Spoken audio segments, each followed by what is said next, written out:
أما بعد فأعوذ بالله من الشيطان الرجيم بسم الله الرحمن الرحيم صاحب صدر معزز السامعین اور عزیز ساتھیو السلام علیکم.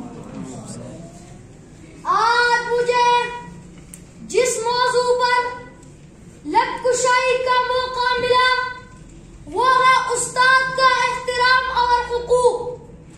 شیخ مکتب ہے ایک عمارت گر، شیخ مکتب ہے ایک عمارت گر جس کی صنعت ہے روح انسانی. جناب صدر، انسان جس سے بھی کچھ سیکھے اس کا احترام فرض ہے. اگر سیکھنے والا سکھانے والے کا احترام نہیں کرتا تو وہ علم محض رٹتا ہے، حفظ بے معرفت گفتار ہے، اس میں اعمال کا حسن نہیں. گویا وہ علم جو عمل سے بیگانہ ہو وہ ایک بے معنی لفظ ہے.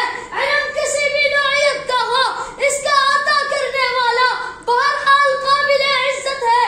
جب تک ادب و احترام کا جذبہ دل کی گہرائیوں سے نہیں اٹھے گا تب تک نہ علم کا گلزار میٹ سکے گا اور نہ ہی علم طالب علم کے قلب و نظر کو نورانی بنا سکے گا. صاحب صدر، استاد اور شاگرد کا رشتہ یہ روحانی رشتہ ہے، یہ تعلق دل کے گرد گھومتا ہے. رسول اللہ صلی اللہ علیہ وسلم نے فرمایا انما بعثت معلما، بے شک مجھے معلم بنا کر بھیجا گیا.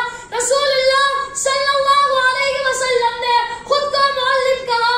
آپ کے شاگرد یعنی صحابہ رضی اللہ آپ کا کتنا احترام کرتے تھے دنیا کی تاریخ اسی نظیر پیش کرنے سے قاصر ہے. دوستو، احترامی استاد ایک عظیم جذبہ ہے.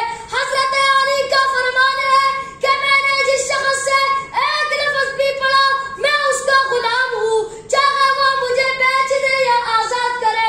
خلیفہ وقت ہارون الرشید نے امام مالک سے درخواست کی کہ وہ انہیں حدیث پڑھا دیا کرے.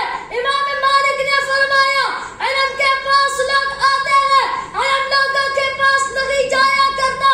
اگر تم کچھ سیکھنا چاہتے ہو تو میرا حلقہ درس میں آ سکتے ہو. سکندر اعظم کا فرمان ہے کہ استاد میری روح ہے، میرا باپ مجھے آسمان سے زمین پر لایا جبکہ میرا استاد ارسطو مجھے زمین سے آسمان پر لے گیا. اس لیے تو کہتے ہیں با ادب با نصیب بے ادب بھی نصیب. میں اپنے تقریر کا اختتام اس شعر پر کرنا چاہتا ہوں. جن کی کردار سے آتی ہو صداقت کی مہک، جن کی کردار سے آتی ہو صداقت کی مہک، ان کی تدریس سے بدتر بھی پگھل سکتے ہیں.